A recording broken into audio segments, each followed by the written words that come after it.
أعوذ بالله من الشيطان الرجيم. بسم الله الرحمن الرحيم. الحمد لله رب العالمين الرحمن الرحيم مالك يوم الدين. إياك نعبد وإياك نستعين. اهدنا الصراط المستقيم صراط الذين أنعمت عليهم غير المغضوب عليهم ولا الضالين آمين. صدق الله العظيم. درود شریف ټول اللهم صل على محمد وعلى آل محمد كما صليت على إبراهيم وعلى آل إبراهيم إنك حميد مجيد. اللهم بارك على محمد وعلى آل محمد كما باركت على إبراهيم وعلى آل إبراهيم إنك حميد مجيد. الصلاة والسلام عليك يا سيدي يا رسول الله وعلى آلك وأصحابك يا حبيب الله. خاط طلبه کرامو ټولنا رنبانه خبره ده چې نن تقریبا د اتوار پوریز باندې او تاریخ څو 5 تاریخ ته او شپږم میاشتو موږ د تفسیر القرآن شروعات وکړل چې الله تعالی موږ لپاره باعث زده کړې او باعث خیر وګرځولې کی. رومبانه خبره ده چې تفسیر القرآن شروعات موږ زکه وکړل چې په تفسیر القرآن سره چې کوم د موږ زده کړه زم زده کړه کم او تاسو چې کوم د زده کړه نو اول مقصد موږ د تفسیر القرآن زده کړه کړل دي. زه چې کومه زده کړه کم هغه بهزار زده کړه کم، یعنی زه داسې زده کړه کم چې زه تفاسیر وګورم نو هغه تفاسیرونه په خپل د زده کړه وکړم او تاسو چې کومه زده کړه کړو نو دا بالواسطه یعنی د ما په واسطه سره چې کومه تاسو زده کړه. نو لہذا مقصد د دوړو یو د امام دا مقصد دی چې څه شی به کو زده کړه زکم او د تاسو دا مقصد دی چې زده کړه ځکه چې قران کریم زده کړه کړل دا یو بهتر عمل دی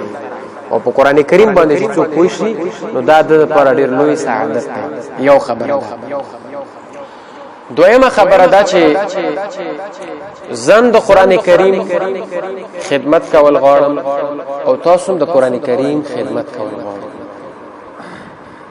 صحیح شو کنه؟ تاسو داسې د قران کریم خدمت کول غواړو چې تاسو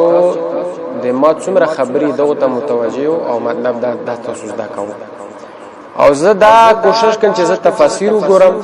او مطلب دا چې د قران کریم اهم جزئیات او دا تاسو ته ذکر کوم. نو لہذا د دوړو مقصد سره یو شو چې تاسو خدمت ته قران کریم او مطلب دا چې زم د خدمت ته قران کریم لپاره. دریم مقصد په تفسیر القرآن کې موږ دا دی چې په دې باندې چې کوم دی موږ نه الله تعالی راضي شي د الله رضا لپاره چې کوم د تفسیر القرآن کو دغه وجه نه د ریکارډینګ چې کوم سیستم دی دا موجود دی. کچره موږ نه بعد بیا خلک ګوري چې هغه طلبه او ته یا مطلب دا چې عوام رونه ګوري هغه ته څه قسم فائدہ ورسیږي. نو لہذا موږ دریم مقصد دا چې الله رضا لپاره چې کوم دی دغه تفسیر او د قران کریم خدمت کوو بلا تاخير. پدې کې خو خبرې ډېرې زیاتې دي چې کله مفسرین تفسیر شروعات کې ډېر زیات چې کوم د مبادی تفسیر بیانوي یعنی مقدمه تفسیر بیانوي. پدې کې په دا مقدمه کې تقریبا علماو کتابونه لیکلي. الفوز الکبیر چې دا مقدمه او اصول د تفسیر پکې بیان شوی. اندهارنګه د جلال الدین سیوطی رحمه الله الاتقان دا یو کتاب دی چې هغه باقاعده ټول مکمل له تفسیر وضاحت کړي. اندهارنګه څومره مفسرین دي په خپل تفسیر کې کار روح المانی وګوري، اندهارنګه کار روح البیان وګوري چې څومره تفسیرات څومره تفاسیر دي هغه ټول چې کوم د مقدمه کې مبادی تفسیر بیانوي. صحیح شو کنه؟ یعنی هغه مقدمه اصول د تفسیر بیانوي. لہذا زبدا سویم چې قران کریم تفسیر دا یو لوی مفسر عمل دی، یو لوی مفسر نه دا کار اعلی اخلي. خو موږ دومره علما عمرا عملا په هر اعتبار سره کمزوري خو چې په هر اعتبار سره کمزوري نو موږ به څه کوو اول زو بیا تاسو ټول طلبه کرام د الله نه دعا غواړو چې الله تعالی دې موږ د صحیح زده کړې او د صحیح د تفسیر ویلو توفیق را نصیب کړي ځکه چې الله توفیق را نصیب نکړي الله موږ توفیق را نکړي نو موږ د تفسیر نشو کړی خو چې کله موږ تفسیر کو په دغه عمران علمان عملن کمزورتیا کې په ټول اعتباراتو سره کمزورتیا موږ تاسو ټول نو لہذا چې موږ الله تعالی کله څه شي راکړي توفیق را نصیب کړي نو بیا به موږ څه کو بیا به موږ دا تفسیر وکړو نو الله په دربار کې دا دعا چې الله تعالی اول موږ توفیق را نصیب کړي چې پورا د الناس پر چکم دی د مفسرینو پرانا کې تفسیر وکړو یو او دویم الله تعالی د خپل رضا لپاره دغه تفسیر وګرځولې کی طلبه کرام خبره خو دې خو هغه خبرو طرف نه دی یو خو موږ کوشش دی چې خپل مقصودی سبق ورشي او د ریکارډینګ چې کومه کم وشي چې بیا مطلب تاسو ته پکې څه شي ډیر مشکل نه اصول التفسیر په اصول التفسیر کې ما د چند تفاسیرونه چې کوم دا مبادی اصول التفسیر د لپاره یو لس مباحث جوړ کړي یو لس بحثونه دي چې هغه موږ په اصول التفسیر کې بیانوي اول نمبر بحث چې کوم دی قران کریم تعریف موضوع غرض او ورسره د تفسیر تعریف موضوع غرض او ورسره چې کوم دی د قران کریم آیاتونو نزول په کومه طریقې سره شوی او پوندغه بحث کې په اولنې بحث کې چې کوم دی کوم اول سورت نازل شوی او کوم اول آیاتونه او کوم اخیری سورت او کوم اخیری آیاتونه نو دا اولنې بحث دی چې دا به موږ په اصول تفسیر کې کوو دویم نمبر بحث چې د تفسیر او د تعویل په مابین کې به فرق بیان چې تفسیر چی تعویل کیږي او تعویل چی تعویل کیږي دریم نمبر بحث د تفسیر لپاره څومره علوم ضروری دي تفسیر چې څوک کی مفسر وي نو اب څومره علوم باندې پوي صحیح شو کنه ځکه چې مشکات شریف حدیث مبارک ته نبی علیہ السلام فرمای من فسر قرآن برأی فقد کفر چا چې تفسیر د قران کریم او په خپل رائے باندې نو دای چې شو د کافر اطلاق پښوي یعنی دای کافر وګرځي نو دغه وجنه علماء چې کوم د تفسیر د پراتشه کړي خپل علوم ذکر کړي چا علوم بس دا کوي دا نه بعد بیا تفسیر تک یا به تفسیر لیکي او یا به تفسیر چې کوم نه خلکو ته بیانوي نو لہذا لکه بل علماء فرمای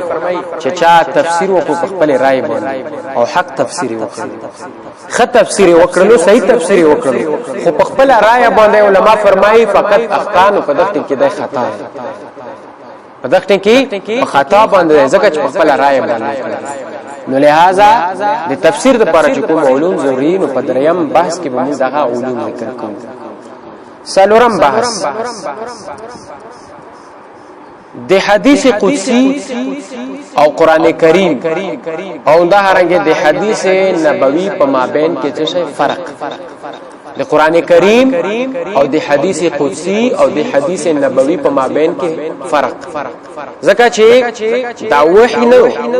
دا حدیث دام یو قسم د څه دی قران کریم دی صحیح شو کنه دام یو قسم د الله تعالی کلام دی و ما ينطق عن الهوى ان هو الا وحي يوحى صحیح شو کنه نو لہذا د غدریو څلورم بحث مو په دا کې وی چې د قران کریم او دا رنګ حدیث نبوي او حدیث قدسی په مابین کې به فرقونه بیانوي ورسره پنځم نمبر بحث د وحی لغوي او اصطلاحي معنی چې وحی په لغت کې چاته او په اصطلاح کې چاته ویل کیږي شپږم نمبر بحث چې دا قران کریم دا موصوف شوی دی په چی سره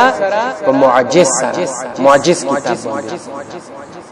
نو قران کریم چې کوم دا یو معجز کتاب دی نو په دغه معجز کتاب کې کومه تفصیلی خبرې نو احبه پکې کوي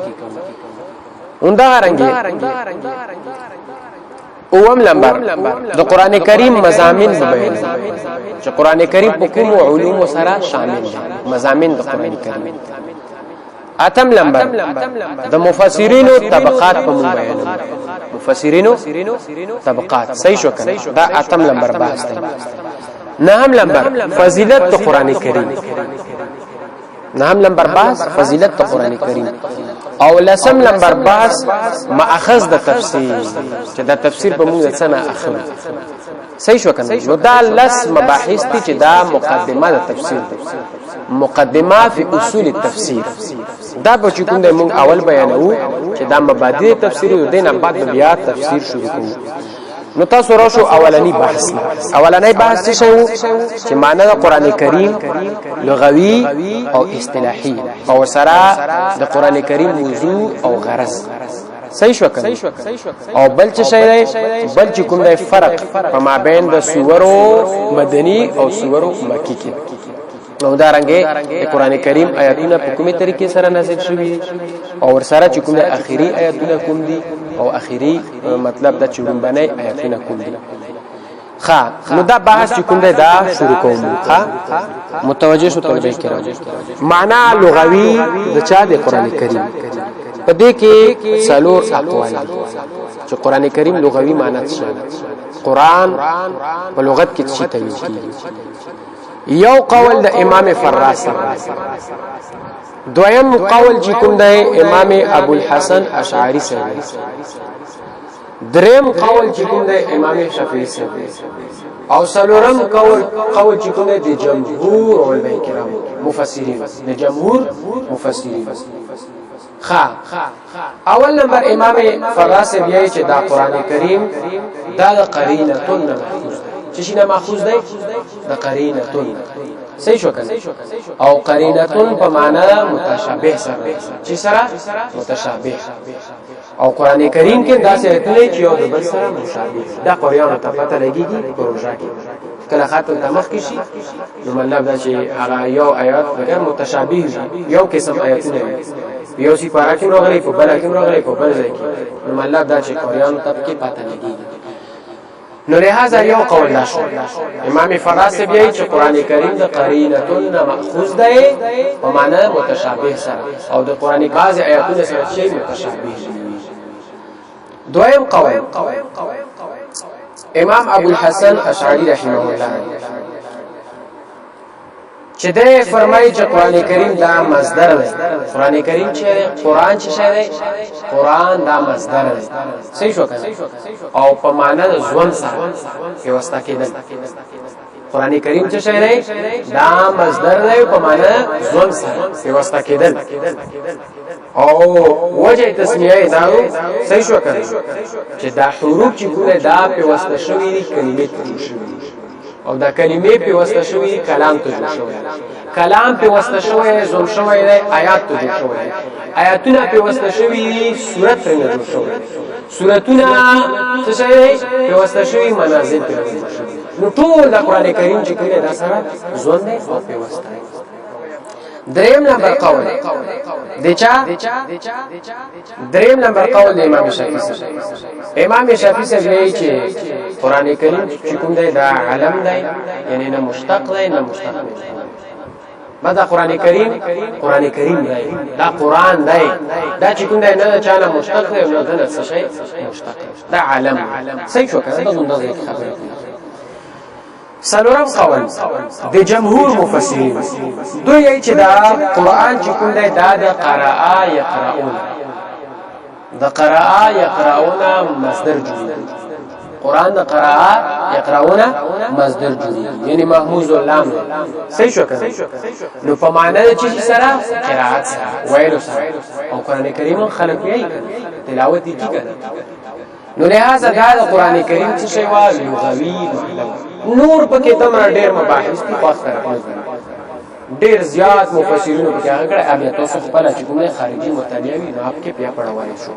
نو لہذا دا چند مفسرینو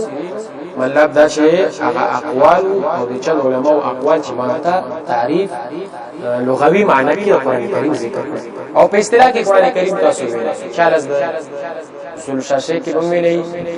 او دا رنګي پاغه کې نور انوار کې به تاسو ها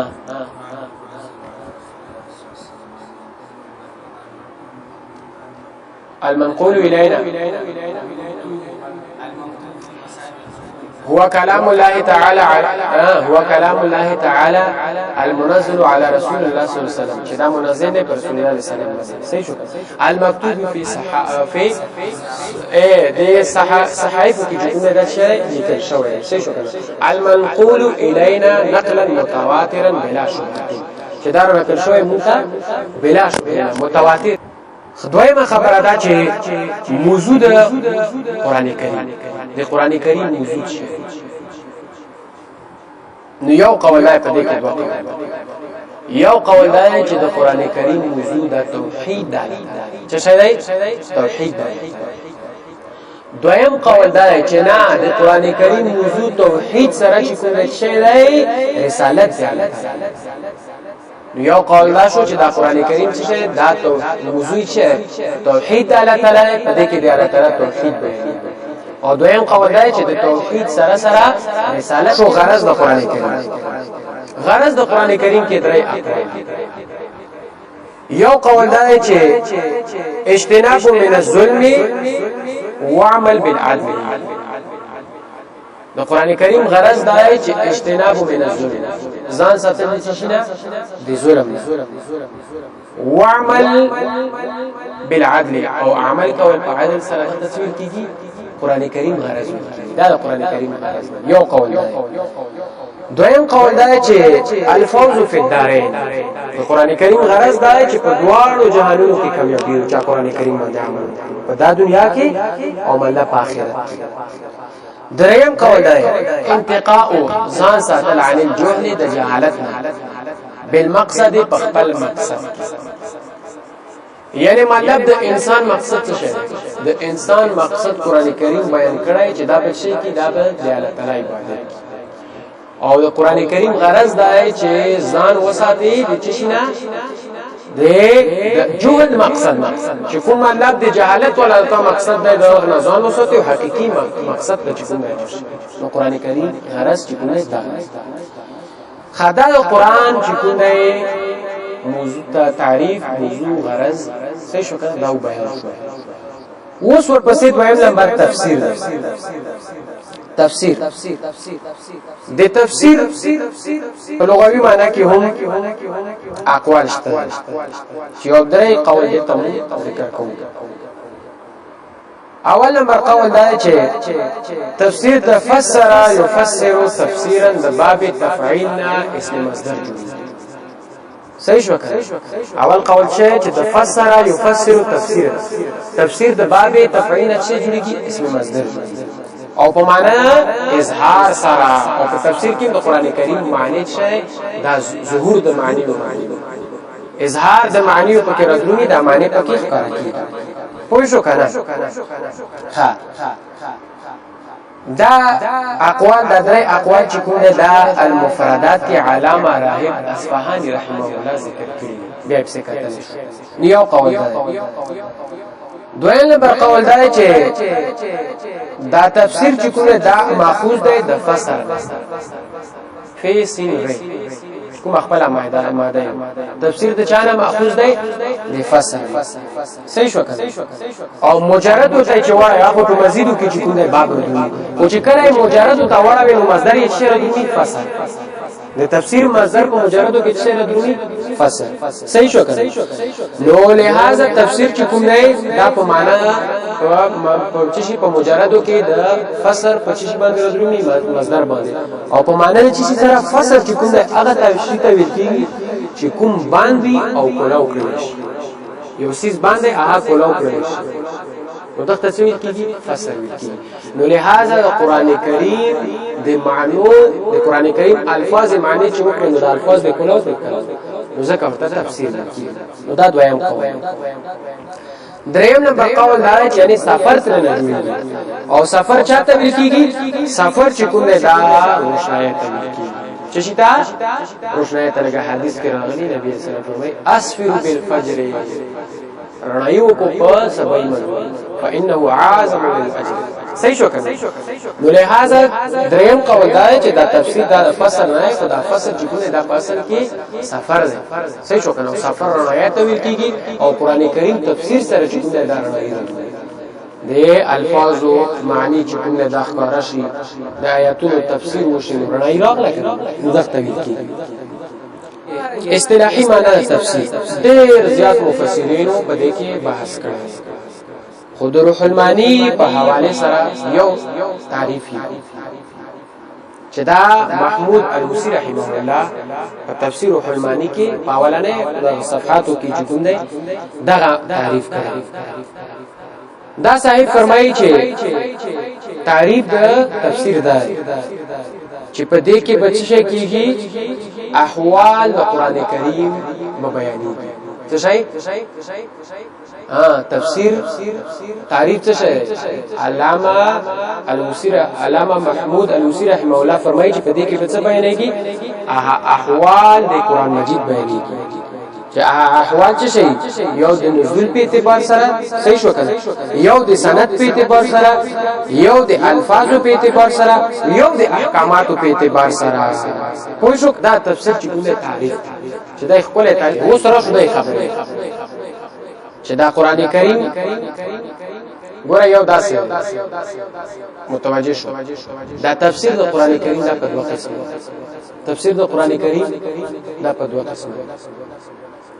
یو روایت او تفسیر دا یو درایت او تفسیر